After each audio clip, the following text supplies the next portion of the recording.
Halo guys, perkenalkan nama saya Rangga Bagus Ramadhani dengan NIM 23115421. Kali ini kita kedatangan tamu nih yang habis menjadi juara. Mungkin bisa diperkenalkan diri Mas, sekaligus menjuarai apa? Oke, makasih banget buat kesempatannya Mas Rangga.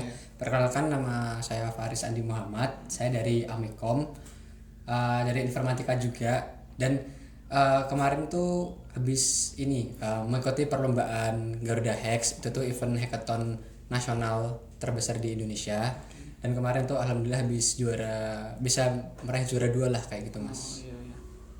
Oke, kali ini saya akan menanya, bisa cerita awal mula tertarik ikut Garuda Hex dan apa yang jadi motivasi utama? Oke, jadi awal mula dari Garuda itu karena sebelumnya tuh pernah ikutan dulu tahun kemarin. Nah, tapi tahun kemarin masih NT, masih belum bisa membuahkan hasil lah. Dan mungkin karena kemarin kalah bahasanya, jadi itu tuh kayak semacam memantik motivasi lebih lah buat apa ya, redemption atau untuk balas dendam di tahun kedepannya. Dan alhamdulillahnya tahun ini tuh berhasil juara. Jadi kalau ditanyain motivasi apa ya, karena kemarin kalah, jadi itu kayak semacam motivasi terbesar lah, ingin bahasanya menjadi lebih baik lagi ketika mengikutinya di tahun yang sekarang kayak gitu. Oke, untuk soalnya tim kamu mengangkat solusi atau project seperti apa di kompetisi ini? Oke, untuk di Garuda Hack itu ada 3 track, dan track yang saya ikut itu track health, tentang kesehatan. Dan project yang saya bikin itu namanya Kita Jaga. Kita Jaga itu adalah sebuah platform untuk mengantarkan lansia untuk controlling ke rumah sakit tertentu. Kenapa kami mengambil permasalahan tersebut? Karena banyak sekali orang tua, terutama yang sandwich generation, mereka tuh tidak memiliki waktu, dalam artian ketika mereka ada jatah atau ada jadwal untuk mengantarkan orang tua mereka periksa atau controlling, mereka tuh bertabrakan dengan jadwal kerja mereka, yang dimana mereka harus menjalankan kedua tanggung jawab di waktu yang bersamaan. Maka dari itu kami membuat sebuah platform untuk menjawab permasalahan tersebut. Simpelnya kayak aplikasi on demand semacam Gojek gitu, tapi untuk lansia, controlling ke rumah sakit. Simpelnya seperti itu. Oke. Bagaimana proses pembagian peran dan tim dan apa peran spesifik Mas Faris? Oke. Oke, terima kasih buat pertanyaannya Mas Angga. Buat pembagian jobnya di hackathon kemarin tuh kita ada 3. Yang pertama tuh hustler, hipster, sama hacker. Untuk hipster dan hustler tuh mereka fokusnya untuk membuat tampilan dan lain sebagainya, serta di bagian business developmentnya. Dan untuk role saya sendiri itu sebagai hacker, atau bahasa simpelnya adalah orang yang fokusnya ke teknisnya, atau yang benar-benar full ngoding di projectnya saya, seperti itu. Oke. Tantangan terbesar apa yang dihadapi selama proses hackathon ini? Tantangan terbesarnya tuh yang pasti gimana kita tuh menyelesaikan sebuah project dalam waktu 30 jam sih. Tantangan terbesarnya jujur banyak sih, cuman paling komunikasi sih jatuhnya. Tantangan terbesarnya gimana cara aku tuh menyampaikan pandanganku ke teman-teman yang lain, bagaimana cara teman-teman yang lain tuh menyampaikan pandangan mereka ke diriku. Jadi gimana cara kita supaya komunikasi kita tuh sama-sama saling feedback bahasanya. Jadi tantangan utamanya jelas di komunikasi serta penentuan ide sih biasanya kayak gitu. Oke. Terus bagaimana kamu mengatur waktu saat harus membangun produk dalam waktu yang terbatas?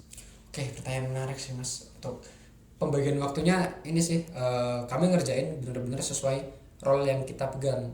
Untuk di bagianku sendiri aku udah kayak sebelum memulai aku udah kayak memplotingin di 2 jam pertama tuh aku harus ngapain, 4 jam setelahnya aku harus ngapain, istirahatku nanti di jam berapa, dan lain sebagainya. Jadi ya untuk pembagian waktunya yang jelas per role-nya udah ada pembagian masing-masing sih. Dan tentunya kita mengkomunikasikan kita bakal ngapain ke satu tim kayak gitu sih Pak. Oke. Terus ada momen hampir menyerah nggak? Apa yang bikin kamu tetap lanjut? Tentu itu terutama ketika kita menghadapi bug dan error dan lain sebagainya, dengan waktu yang terus berjalan itu benar-benar overwhelmed, dan rasanya pengen nyerah lah Mas, bisa dibilang kayak ngapain sih di sini gitu. Tapi yang bikin nggak menyerah tuh adalah karena kita ingat tujuan kita dari awal sih, kayak aku nggak pengen gagal lagi di yang sekarang. Dan itu tuh kayak jadi semacam safety netku banget buat aku nggak menyerah. Kenapa? Karena aku juga udah memulai, dan prinsipku adalah ketika aku udah mulai aku harus menyelesaikannya. Jadi mungkin itu ya yang bisa dibilang motivasiku untuk nggak menyerah kayak gitu. Oke, oke. Terus skill atau pengalaman apa yang menurutmu paling menentukan keberhasilan di kompetisi ini? Untuk pengalaman jujur, bahkan orang-orang yang baru terjun pun bisa banget untuk juara di hal tersebut. Jadi aku rasa untuk pengalaman nggak yang benar-benar menentukan. Tentunya pengalaman itu berpengaruh ketika nanti kita menghadapi sebuah masalah dan sebagainya. Cuman menurutku yang harus utama mungkin skill yang ada di sini tuh bahasanya adalah problem solvingnya sih mas. Oke. Terus bagaimana caramu membangun kepercayaan diri saat presentasi di depan juri? Oke, jadi cara aku membangun kepercayaan diri adalah aku nggak bakal terlalu mikirin jurinya. Yang kupikirin adalah diriku sendiri. Jadi bahasanya adalah aku nggak terlalu mikirin eksternal, tapi di internal diriku sendiri. Karena kalau aku udah pede dengan internalku, maka kedepannya tuh bakalan lancar. Dari aku itu sih mas. Oke. Terus apa pelajaran terbesar dari kompetisi ini yang mengubah cara pandangmu tentang diri sendiri atau untuk karir ke depan? Pertanyaan lumayan berat sih mas jujur. Oke, mungkin hal yang paling saya pelajarin dari lomba kemarin tuh adalah tentang bagaimana cara kita bekerja dalam tekanan, dan tentang ini di sana tuh banyak banget orang yang jago-jago dan bahkan lebih baik daripada saya.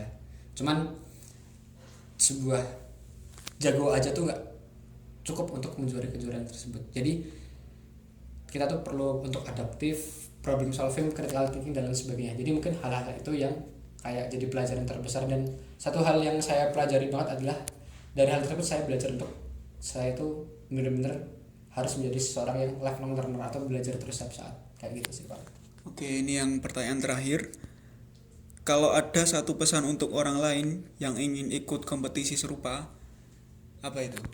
Oke, jangan ragu sih guys aja, karena jangan nunggu siap. Mungkin kebanyakan orang kayak wah aku belum jago dan sebagainya, kesampaikan hal kayak gitu guys. Cobain dulu aja, karena ketika udah nyobain tuh kita pasti bakalan tahu. Jangan nunggu kesempatan ketika kita siap, tapi kita ambil aja kesempatannya. Karena untuk belajar tuh aku rasa kita better ketika kita udah di dalamnya. Jadi basically kayak learning by doing gitu aja sih. Jadi guys aja simpelnya kayak gitu. Oke, itu sekian wawancara dari Mas Faris. Wassalamualaikum warahmatullahi wabarakatuh. Waalaikumsalam warahmatullahi wabarakatuh.